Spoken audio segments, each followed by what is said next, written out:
As of 2025, I have ridden every major roller coaster in the Netherlands. So let's rank them. These are the 10 best roller coasters in the Netherlands, in my opinion. My list will quite likely be different than yours, so make sure to let me know what you would change after watching this video. Let's launch right into number 10. Gold Rush at Attractiepark Slagharen. This Gerflauer Infinity Coaster is the most thrilling roller coaster at this Western theme park. Gold Rush uses the swing launch to get the trains up to speed and over the surprisingly tall top hat, right into the short but sweet layout. The backwards launch already has quite a kick to it and will bring you quite far up the final inversion, where you will experience some amazing hang time. The final launch will then bring you up to a top speed of 95 km per hour or 59 miles per hour. Gold Rush packs in a few good airtime moments and 2 inversions. The first inversion is a sling loop, which is pretty similar to a Sidewinder. And the last inversion is a dive loop that will bring you back to the station. This coaster replaced the iconic Schwarzkopf Looping Star, but Attractiepark Slagharen absolutely struck gold with this roller coaster. And speaking of gold, we have been recruited by number 9, Baron 1898 at the Efteling. This is one of the most beautiful dive coasters from Bolliger and Melbyard, or B&M for short. The 30 meter or 98 feet tall mineshaft is an absolute eye-catcher, and the haunting bell signaling a drop can be heard from quite a distance. This 37.5 meter drop into the mist-filled mines is deceptively deep, and bursting back out into the Immelman is an amazing visual for onlookers. The 0G roll that follows is perfectly executed and delivers a floating sensation nearly every time, but after that, the ride is pretty much over. You will still have a helix and an airtime hill, and then you'll hit the brakes. This short duration is what holds the coaster back in my opinion, but the entire packaging is still top-notch. The pre-show in the queue sets the tone, and then there's even an on-ride pre-show. This is Efteling at its finest. This brings us to the biggest elephant in the room, quite literally, because it's number 8, Goliath at Walibi Holland. I'm pretty sure most people will disagree with this entry, but to me, Goliath just feels a bit lackluster. This intimate mega coaster is the tallest coaster in the Netherlands, with a height of 46.8 meters, or 153 feet. And it literally is a coaster with highs and lows. The first drop will bring you up to a top speed of 106 km per hour, or 66 miles per hour. And with this speed, you will get launched over the first camelback. This brings a strong, but short, pop of ejector airtime. After that, to me, the ride just dies down. The iconic Stangle dive does nothing for me, and the turns that follow only provide some positive G-forces. It just feels like a big dead zone within the coaster, and that's a shame. Luckily, the ride does have a world-class ending with 3 bunny hops. Each hop delivers strong ejector airtime, and this is the redeeming factor of the ride to me. But overall, while Goliath starts and finishes strongly, the boring middle part harms the ride too much. This is something its bigger brother in Belgium does much better. And it may be recency bias, but for now, I rather queue up for the other blue roller coaster at Walibi Holland. It is number 7, Joy Chill. And if you're chilling with this video so far, be sure to subscribe to the channel. Joy Chill is one of the new for 2025 RMC Raptors at Walibi Holland, and it's a milder variant. This coaster doesn't have any inversions and mostly focuses on airtime and interaction with Joy Thrill. And to me, this interaction is what makes Joy such a delight to ride. It is the main gimmick of the ride, and Walibi does try to make the coasters dual each time.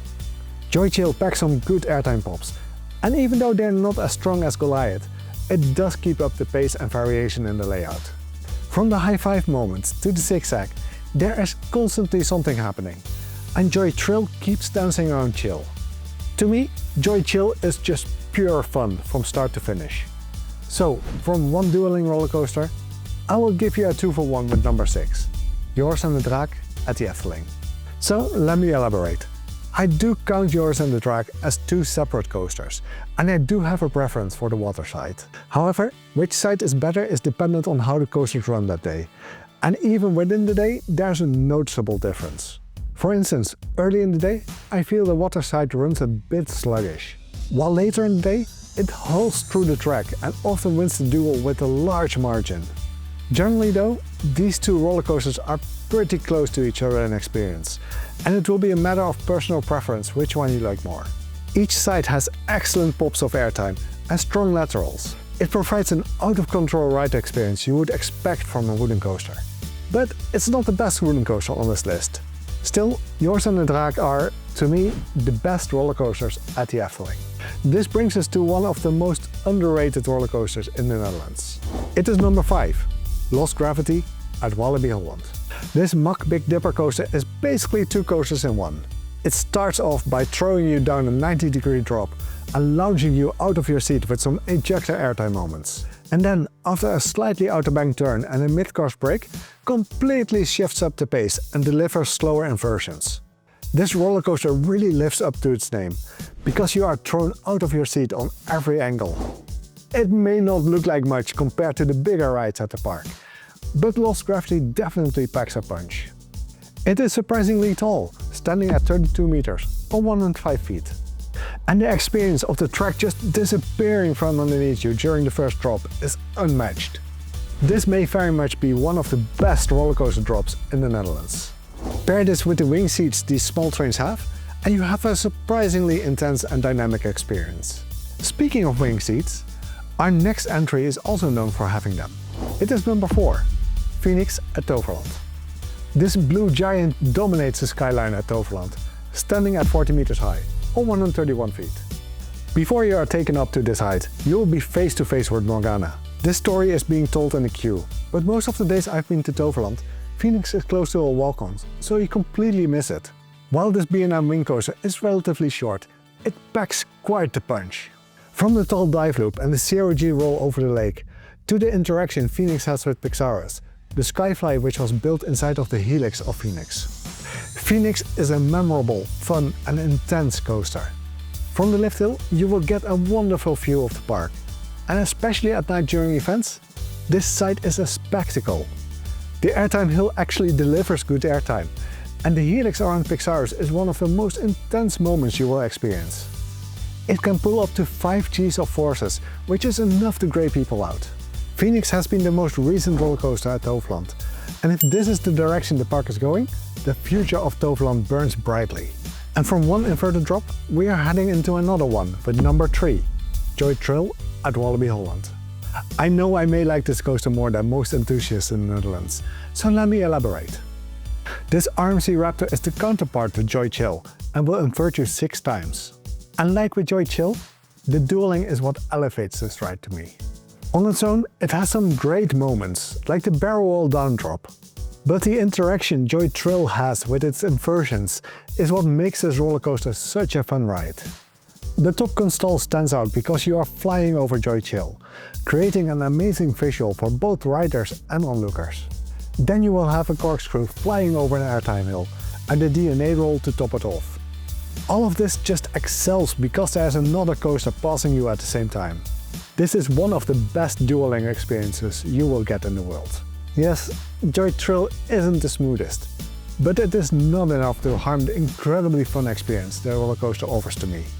I do hope they will use the off-season to adjust the wheels a bit, which were apparently the offender. And maybe take a look at the jarring moment between the high five and the top console. But besides that, the fun factor is absolutely unmatched. Joy is a joy to ride, and I have gone more in depth in my review here. As it is a brand new roller coaster, this may all be recency bias. So I'm curious to see how Joy will move in my rankings in the coming years. And as I mentioned earlier in this list, there was a wooden coaster that is better than Joris De Draak. It is number 2, Troy at Toverland. This Great Coasters International woody put Toverland on the map for coaster enthusiasts. And with good reason. It may very much be the best wooden coaster in the area, maybe only to be beaten by Wodan at Europa Park. But that is something I will still have to experience myself. Troy offers everything you would want in a wooden coaster. From the twisted first drop to airtime hills, excellent laterals, and a long, out-of-control ride experience. Troy just keeps going and going, with one of the highlights being the station flyby. In recent years, Troy did get more and more rough, but Toverland is doing their best to keep the coaster in top shape. In 2025, they retracked the 35 meter or 115 feet tall drop and the horseshoe element. This made it right as new. And as we are heading into 2026, Troy looks to be getting some more retracking done. The coaster will be in maintenance from the start of January until the end of March. So I'm excited to try the improvements on the sensational Woody at the start of the theme park season. As with most coasters, Troy's relentless ride experience truly shines in warm weather and near the end of the day. When I ended up visiting Toverland to experience the retrack earlier in 2025, the way Troy hauled through the track convinced me that this is the best coaster at Toverland. And if 2026 brings the retrack to one more giant pothole, this Woody can be considered elite. Which is a lot of praise already, but it's hard to beat number 1, Untamed at Walibi Holland. Untamed is truly world class and one of Rocky Mountain Construction's, or RMC for short, finest work. It was built on the structure of the old Vekoma wooden coaster, Robin Hood, and it transformed it from a rough and forgettable ride to one of the most elite experiences you can get in Europe. No matter what you like in a coaster, Untamed has got you covered. From a steep drop of 36.5 meters or 120 feet, to weird inversions with 270-degree double inverting stall, and of course, airtime. An insane amount of airtime.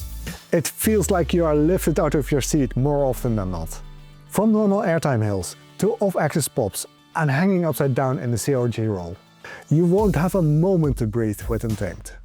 Especially the ride back to the station is a constant barrage of airtime hills as you weave through the structure. Even the finale of a stretched out hardline roll which leaves you hanging into a final airtime pop before hitting the brakes is exceptional. This is the first moment where you can take a breath and wonder what just hit you. But for some people, Untamed is too much. The airtime can end up being painful and not everyone is fan of the restraints RMC uses.